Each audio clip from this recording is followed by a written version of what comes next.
minutos. Damos la bienvenida al licenciado Matías Abad, gobernador de la provincia de El Azuay. Indiscutible que el mayor logro del gobierno ha sido el tratamiento de la pandemia. El proceso de vacunación exitoso en Ecuador, que ha puesto a Ecuador como un referente para muchos países en el mundo. Pero hay muchísimos otros problemas sin resolver en el país. No hay señales de la reactivación económica que se esperaba. Más bien se ha impuesto una alta carga a la clase media. Impuestos incluso más altos que aquellos que sugerían el Fondo Monetario Internacional. Mientras tanto, en temas de cercanía, el Azuay vive sus miserias, reflejado en una vialidad precaria, falta de seguridad en sus rutas, como acabamos de ser lamentablemente testigos con un nuevo accidente muy doloroso en Morona, Santiago.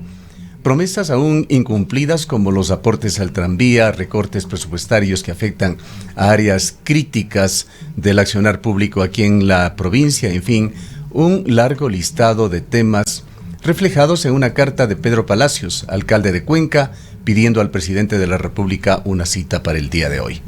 Le damos la bienvenida, señor gobernador. Quisiéramos el día de hoy conocer cómo están esas relaciones entre Cuenca, el Azuay, el gobierno nacional. Hay muchísimas expectativas aún por cumplir. Le escuchamos. Buenos días, Gustavo. Buenos días, Rosana. Gracias por la invitación.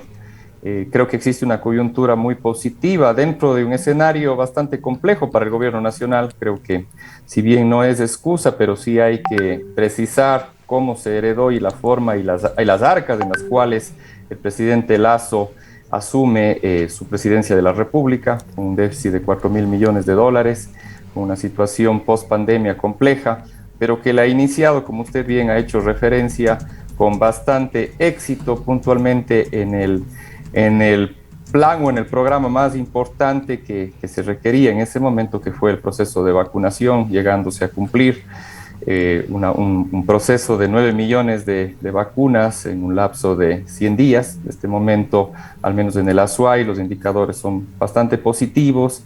Más del 80% de los azuayos cuentan con una primera dosis de vacuna y más del 70% con una segunda dosis. Y por supuesto ya se está aplicando la dosis de refuerzo para quienes hayan ya cumplido o pasado los 6 meses luego de la segunda dosis. Ahora, por supuesto, la agenda tiene que seguir avanzando, seguir cumpliendo, por supuesto, lo ofrecido en campaña. Como usted ha hecho referencia, se ha incrementado el salario básico unificado en $25 en progresión anual, con el propósito de alcanzar los $500 ofrecidos durante la campaña. Y si bien se ha precisado que hay que hacer un esfuerzo adicional por un segmento específico a través de la ley de la reforma tributaria, este segmento, que efectivamente tendrá que hacer un apoyo adicional, no llega a más de 3.6 ecuatorianos de cada 100, es decir, redondeando 4 de cada 100 ecuatorianos van a tener que contribuir algo adicional para poder, por supuesto, por un lado, generar recursos para atender a esos 3 de cada 10 ecuatorianos. Señor gobernador, con todo el respeto, son las cifras que maneja el gobierno, pero hemos hablado con muchos analistas económicos, no coinciden con esa cifra, piensan que es un porcentaje mucho más alto que ese, el de las personas que tienen que contribuir y aportar también con impuestos al fisco, pero en todo caso es un tema que tiene que dilucidarlo entre economistas, pero aparentemente no es ese 3,5 o 4% el segmento exclusivo de los ecuatorianos afectados. Bueno, eso son lo que nosotros estamos haciendo el análisis. Habrán otras opiniones, pero por supuesto por la dimensión técnica tributaria que se ha planteado en esta ley, se afectará, digamos, como bien dicho, harán ese esfuerzo adicional quienes tengan un salario superior a $2.000, y lo que va a permitir generar una recaudación adicional de $1.900 millones en los primeros 2 años de aplicación de esta ley, monto que va a permitir, por una parte, también atender o ampliar la base de asistencia social a quienes durante esta pandemia se han visto más afectados por las condiciones. No queremos quedarnos en los temas económicos, por supuesto, queremos ir más a los problemas locales, señor gobernador, pero en este tema también, ya que lo tocamos, vale la pena señalar que las expectativas, o más bien las necesidades que debía suplir el gobierno a través de impuestos, por las propias sugerencias del Fondo Monetario Internacional, no sobrepasaban más allá de los 1.300, quizá los 1.400 millones de dólares. La forma en que se dieron las cosas en la Asamblea permitieron el paso de un proyecto sobreestimado por parte del gobierno, y la preocupación que surge, esto no lo dicen sectores de izquierda, no lo dicen sectores de oposición, lo dicen voces calificadas como el semanario Análisis Semanal, valga la redundancia. Alberto Acosta Burneo señala que fue una carga excesiva la que se puso, y él mantiene la enorme preocupación de que ese dinero, él teme, va a servir solamente para mantener a un Estado que continúa siendo demasiado obeso. Solamente este comentario aportamos en materia económica antes de entrar, cuando usted lo considere oportuno, a los temas locales. Sí, bueno, yo creo que lo deseable sin duda de todo proyecto de ley es que se pueda enriquecer, que se pueda modificar, que se pueda discutir dentro de la Asamblea Nacional. Por las condiciones que usted señala, tampoco ha habido la apertura también de la Asamblea por seguir más bien contribuyendo al mejoramiento de esa ley. Se aprobó en los términos iniciales, pero estamos seguros que tendrá el efecto positivo que esperamos, y que el presidente de la República lo ha trazado con el propósito de aportar al mejoramiento de la calidad y bienestar de todos los ecuatorianos. Vayamos al tema local, señor gobernador. ¿Le dio la cita al alcalde para el día de hoy el señor presidente de la República? Entiendo que el señor presidente está a este momento en un encuentro binacional en Colombia. No estoy al tanto de la agenda, si es que vendrá el día de hoy. Entiendo por los medios de comunicación que el señor alcalde le ha hecho llegar una carta solicitando, digamos, o más bien dicho, solicitando una cita con el propósito de plantearle algunos temas. Ojalá se pueda dar esta cita. Entiendo que por la agenda del presidente a veces es complicado y la lista era bastante extensa, pero más bien creo que siempre va a haber la apertura, y eso creo que es el mensaje importante del gobierno, para poder dialogar, articular y llegar a acuerdos con los diferentes niveles de gobierno. Ahora, señor gobernador. Yo me he reunido con el señor presidente, con el señor alcalde la semana anterior, con el propósito de poder trazar algunas líneas para la seguridad y la tranquilidad de los azuayos durante este mes de diciembre, y hemos podido articular con la mayor eficacia varias ideas para poder llevar a cabo diferentes operativos durante este mes. Es decir, existe la voluntad, por supuesto, del gobierno de reunirse con todos los gobiernos autónomos descentralizados, cantonales, parroquiales, y articular acciones en favor de todos. Ahora, gobernador, Matías, muy buenos días. Usted manifestaba hace un instante que lo importante es avanzar en el cumplimiento de los ofrecimientos de campaña. Hay un tema todavía pendiente aquí en la ciudad de Cuenca, con Cuenca, que tiene que ver con el aporte que se comprometió Guillermo Lasso para cubrir tanto el déficit del tranvía, que son alrededor de los 8 millones de dólares, y la deuda de este proyecto. Acabábamos de escuchar en las festividades del mes de diciembre en la capital de la República un ofrecimiento de más de 150 millones de dólares para el metro. Este tema, que tiene relación con el tranvía, tampoco ha recibido respuesta alguna. Hemos podido conversar tanto con el alcalde como con otros funcionarios de la municipalidad de Cuenca, y sobre este tema no hay un indicio siquiera de que pueda cumplirse, o en qué momento podría llegar a cumplirse.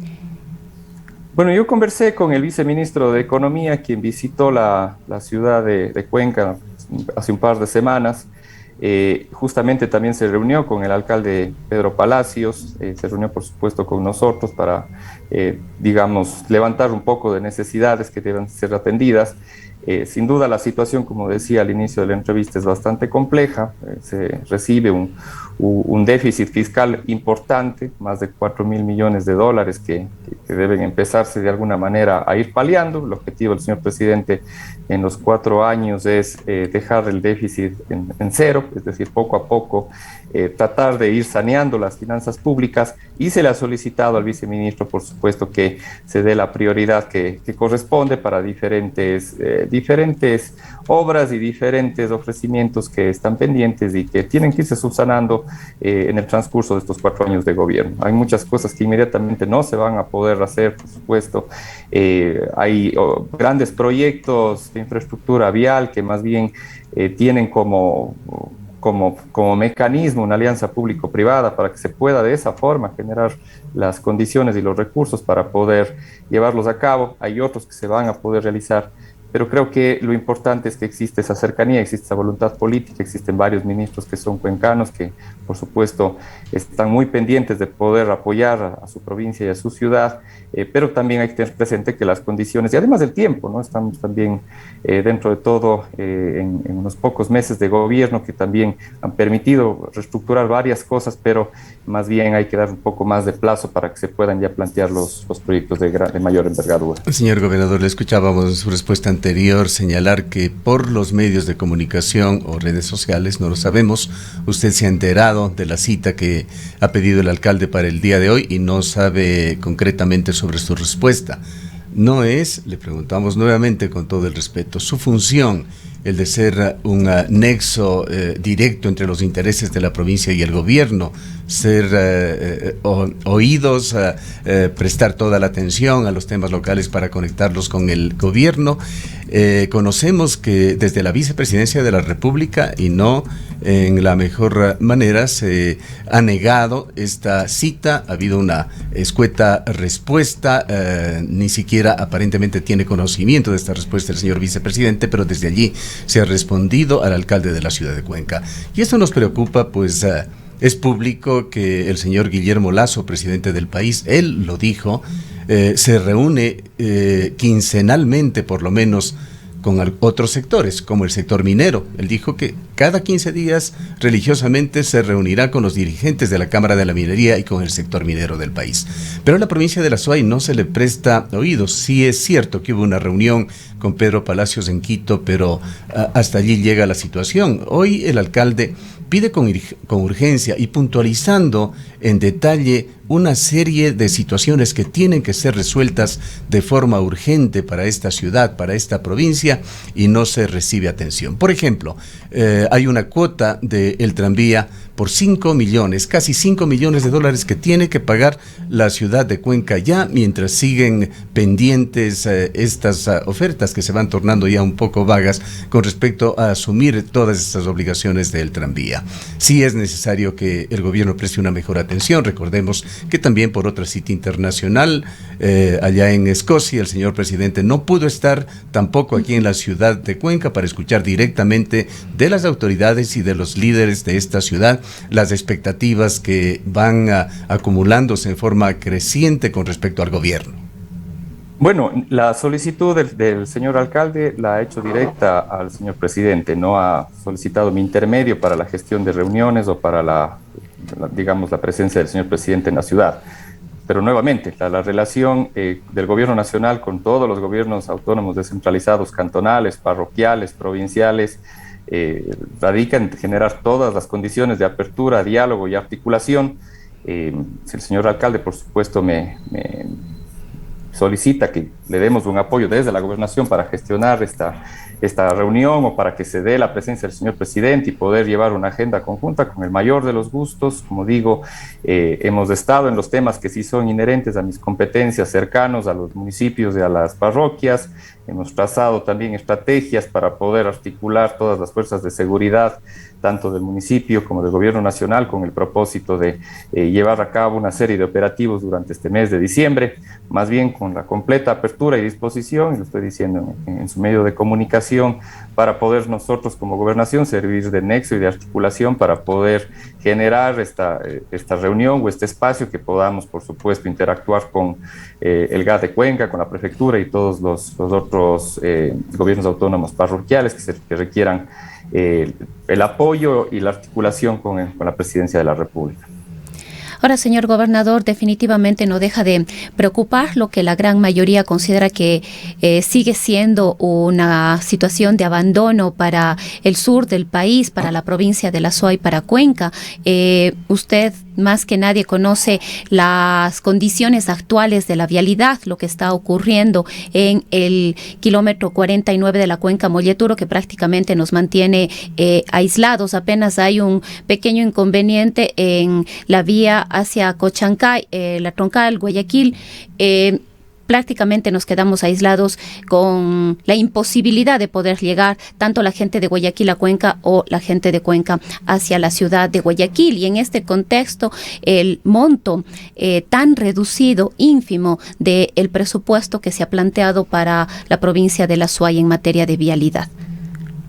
Bueno, yo creo que, haciendo referencia a su comentario inicial del abandono del gobierno, yo creo que, por ejemplo, el día de hoy hay que reconocer que estamos con 5 ministros que están en este momento en el Azuay: el ministro de Transporte y Obras Públicas, el ministro más bien dicho, secretario técnico de Riesgos, el ministro de Vivienda y el ministro de Inclusión Económica y Social. Perdón, los 4 ministros están el día de hoy haciendo agenda aquí en la provincia del Azuay. Una primera comitiva se irá al Cantón Nabón a evaluar las circunstancias de los deslizamientos y hundimientos que existen en el cantón. El ministro Esteban Bernal está haciendo un recorrido también por diferentes parroquias, llevando, por supuesto, la asistencia social del Ministerio de Inclusión Económica y Social.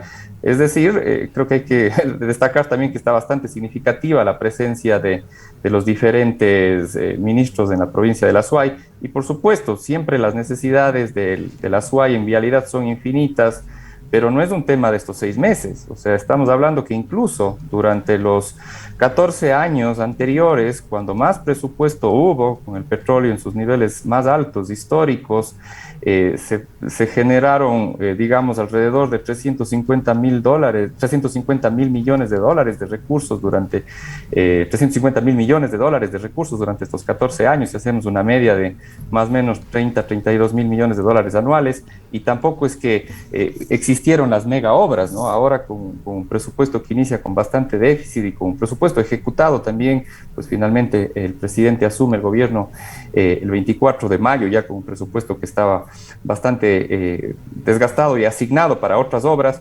Aún así se están generando algunas obras importantes que hay que destacarlas. Se va a dar, como ustedes conocen, una obra de estabilización y mitigación definitiva del kilómetro 49, de estabilización del talud, de la vía que usted hace referencia, de la cuenca Molleturo El Empalme, que creo que de alguna manera se va a permitir que no estemos expuestos a estos riesgos en el traslado y movilización de una provincia a otra. ¿Está usted conforme, señor gobernador, con el ritmo en el que se ha venido atendiendo esta emergencia?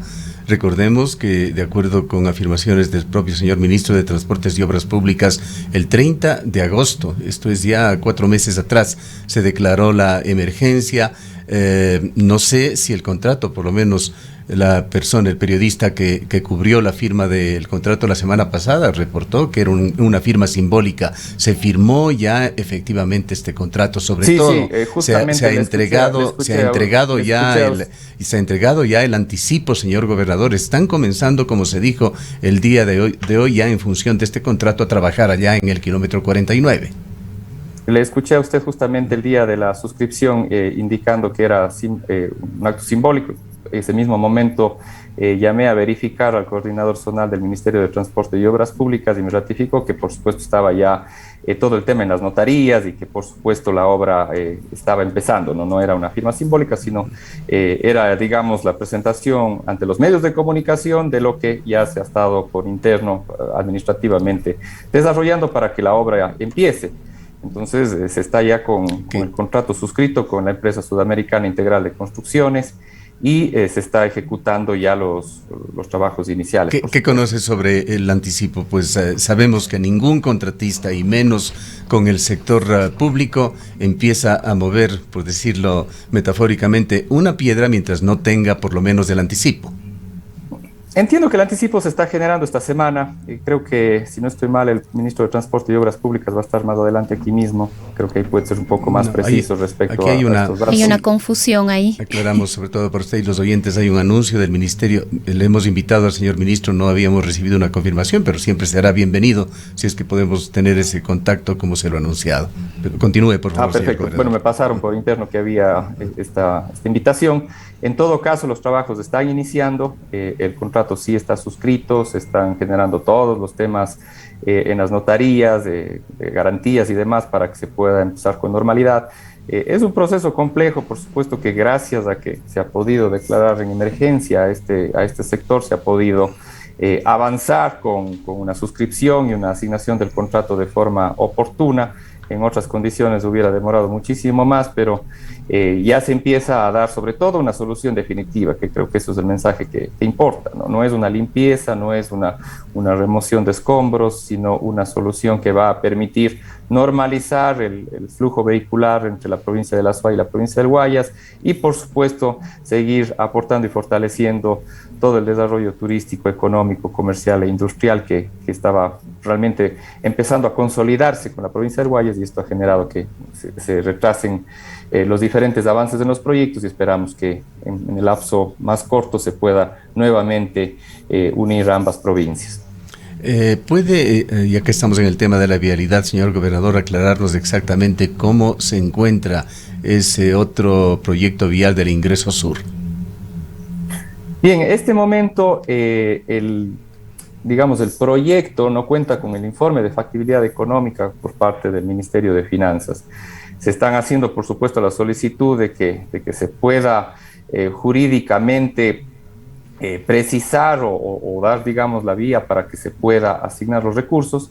Sin embargo, más allá de que eventualmente se pueda dar esta factibilidad económica por parte del Ministerio, nosotros como consta y como ya se lo ha venido desarrollando, hemos tenido ya algunas conversaciones con los diferentes frentistas, moradores y diferentes áreas de influencia que tiene el proyecto.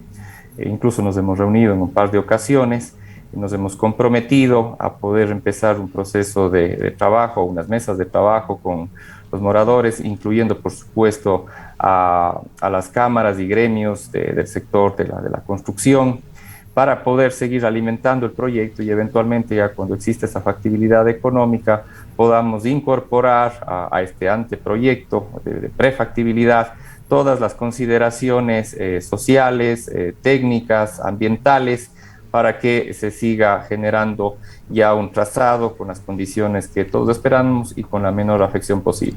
Consideramos, por supuesto, gobernador, en este caso, que es una obra que se tiene que realizar porque realmente la situación en este acceso es bastante compleja.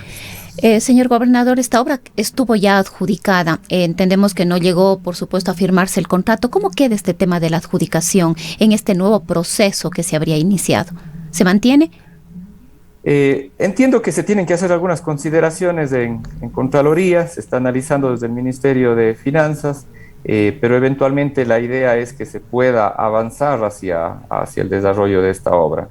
Estaremos pendientes a ver qué se señalan de los diferentes organismos de control y más que nada estaremos nosotros preocupados de seguir dialogando con la gente, con los profesionales que nos han hecho llegar algunos aspectos que merecen consideración, que han hecho sugerencias bastante válidas. Creo que lo importante es que quienes se han acercado y con sus reclamos o con sus consideraciones no niegan la importancia de que se haga la obra, más bien todos esperamos que se pueda realizar en el lapso más corto, pero por supuesto con la debida comunicación, difusión y trabajo con todos los sectores que podrían estar eventualmente afectados desde lo social, lo económico, lo ambiental y por supuesto desde lo técnico. En cuanto a la cuenca Molleturo, señor gobernador, ha habido discrepancias allí, ha habido acusaciones desde el ministerio, incluso entendemos que se inició un proceso en la Fiscalía, tema que no es compartido por los moradores de Molleturo. Ellos dicen que la historia es totalmente diferente, que ellos han estado realizando esfuerzos para tratar de colaborar de alguna manera o incluso de tomar acción propia para por lo menos menos abrir una vía peatonal allí.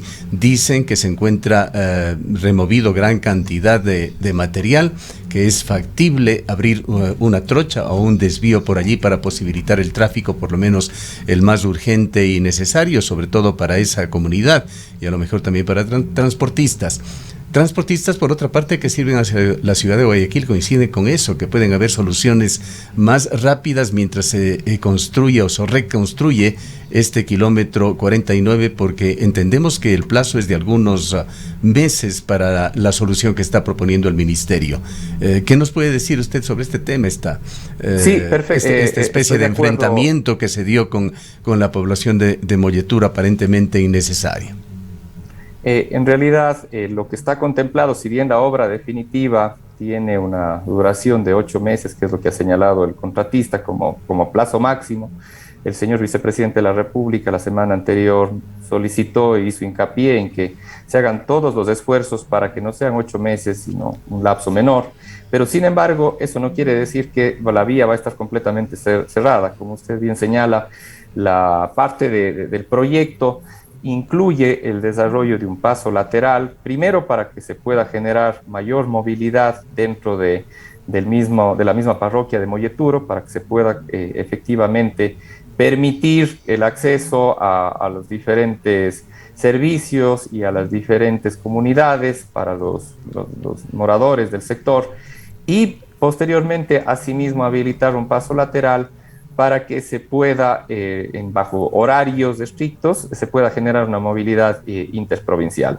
En definitiva, no es los 8 meses que se tendrá que esperar para empezar a tener un flujo vehicular, sino empezaremos ya lo antes posible. Entiendo que el primer paso lateral peatonal o habilitación de este paso peatonal va a ser inmediato, posteriormente un paso que va a permitir la movilidad interna también de forma inmediata.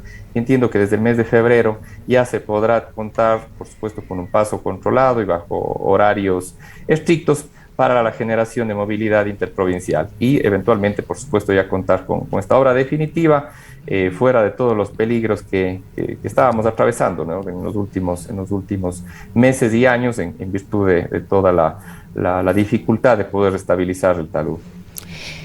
Sí, en otro tema, tal vez, señor gobernador, la situación de Nabón. Los moradores han hecho una serie de pronunciamientos, un plantón. Ellos exigen que se declare la emergencia. Si no me equivoco, en el mes de noviembre se le declaró en alerta naranja por esta situación que está atravesando. Hay viviendas que están cuarteadas, vías que también están siendo afectadas. Entendemos que hoy se va a hacer un recorrido, una visita al Cantón Nabón, pero ¿qué es lo que se aspira? ¿Qué decisiones se está por tomar?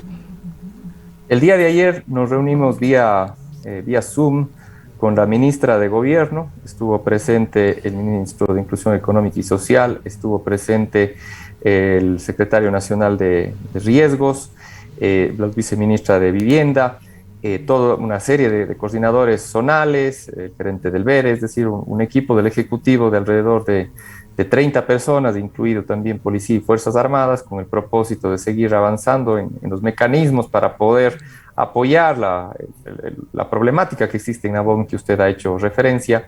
El compromiso de la ministra de Gobierno ha sido que el día de hoy el ministro de Obras Públicas, conjuntamente con el secretario de Riesgos y el ministro de Vivienda, vayan a territorio, levanten, o más bien dicho, constaten in situ la situación del cantón, evalúen también los diferentes informes que se han realizado. Hay que destacar que hemos tenido 3 COEs provinciales para tratar el tema de Nabón, para establecer las mesas técnicas, para poder levantar los informes. Se ha hecho un trabajo durante estos meses, y que por la noche le hagamos llegar a la señora ministra esta apreciación final de parte de los ministros, con el propósito de que el señor presidente evalúe si es que las condiciones ameritan subir a una alerta roja, o que se declare en estado de excepción o estado de emergencia. Entonces creo que, como hacía referencia hace un momento, la presencia del gobierno está en la provincia.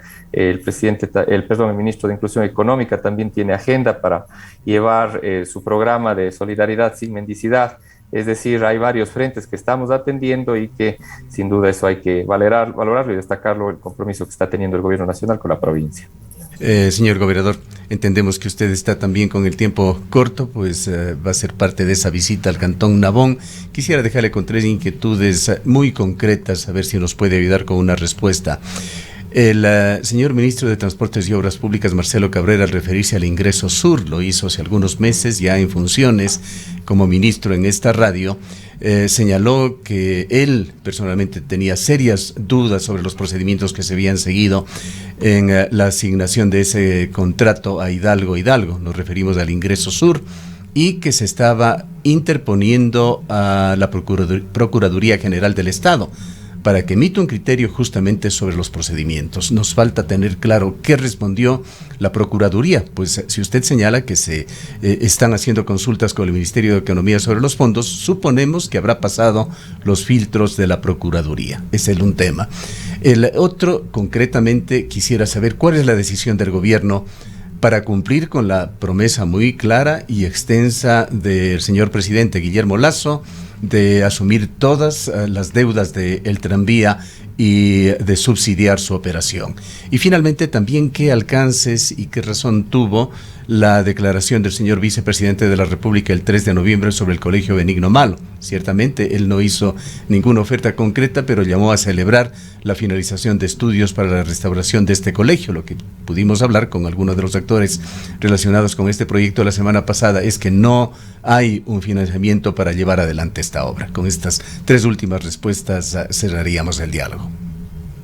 Bien, el nuevo acceso a sur, este momento, como lo señalé, no cuenta con un informe de factibilidad económica por parte del Ministerio de Finanzas y, por supuesto, sin recursos no se puede avanzar en el resto de procesos, por eso se han suspendido. Cuando se tengan los recursos, los primeros en conocer los detalles serán, por supuesto, todos los frentistas. Respecto al aspecto jurídico puntual que me hizo referencia, también se está analizando y todavía no existe un pronunciamiento de la Procuraduría. Seguimos, por supuesto, como gobierno a la espera de la respuesta para tomar las decisiones. Ahí también hay que hacer hincapié en un tema adicional. Si bien el Ministerio de Transporte y Obras Públicas sería eventualmente el responsable del pago de las indemnizaciones, este pago será de acuerdo al avalúo catastral que cada predio como ley establece, y esa competencia, hay que recalcarlo, es del Departamento de Avalúos y Catastros que tiene el municipio de Cuenca, que por supuesto ya tendrá que clarificar ese tema con los frentistas. Respecto al segundo tema, se ha hecho por supuesto la solicitud, ha venido el viceministro de Economía hace 2 semanas con el propósito de levantar alguna información requerida para seguir modificando, estructurando los presupuestos para el siguiente año, evaluando si durante el transcurso del próximo año se harán modificaciones, y ahí se ha hecho mucho hincapié en que, por supuesto, haciendo la comparación que usted señala, se ha apoyado también otros proyectos en la ciudad de Quito, y que, por supuesto, la intención y la expectativa es que se pueda generar también este mismo apoyo a la ciudad de Cuenca. Y respecto al tercer pero en lo tema, concreto, ¿qué es lo que harían con respecto al tranvía, o cuánto, si podemos hablar en cifras? No tengo este momento cifras, tiene este encargo el departamento a cargo de la gestión y de la administración de los presupuestos. Tengo hoy que hablar, por supuesto, con el Departamento de Presupuestos y el Ministerio de Finanzas por varios otros temas también que están pendientes, algunos temas de jubilaciones patronales, algunos temas de incentivos de fondos de reserva que no se han pagado. Son varios frentes que debo el día de hoy conversar con Finanzas y, por supuesto, lograr alcanzar el mayor presupuesto para la provincia de la Azuay. Y respecto al tercer tema, la ministra María Brown, en su momento, en una de sus visitas, me presentó el anteproyecto que tiene trazado y que está muy convencido, Benigno Malo, y que está muy convencida de que se pueda llevar a cabo. Siempre van a ser las restricciones, los recursos, eso creo que es evidente, pero es una de las prioridades de la señora ministra por lo emblemático que llega a ser el Benigno Malo, más allá por supuesto, de su tradición como centro educativo y por toda la formación que da a los estudiantes, sino también por su valor arquitectónico y patrimonial. Son varias dimensiones que hacen que este proyecto del colegio sea de especial relevancia. Esperemos se pueda dar la gestión de los recursos, siempre es complejo, alguna vez se conversó también con exalumnos y había la idea de empezar a hacer algún tipo de gestión privada, pero los presupuestos son tan significativos que necesariamente tiene que venir un impulso inicial importante de parte del sector público, y eventualmente cualquier otro tipo de mejora se podrá dar desde el sector privado. Pero sí es una de las prioridades que está dentro del despacho de la señora ministra de Educación, quien tiene los planos, los diferentes escenarios para poder avanzar. Bien, muchas gracias por habernos atendido, señor gobernador. Muchísimas gracias por la invitación. Un cordial saludo a todos. Declaraciones del licenciado Matías Abad, gobernador de la provincia de La Suay.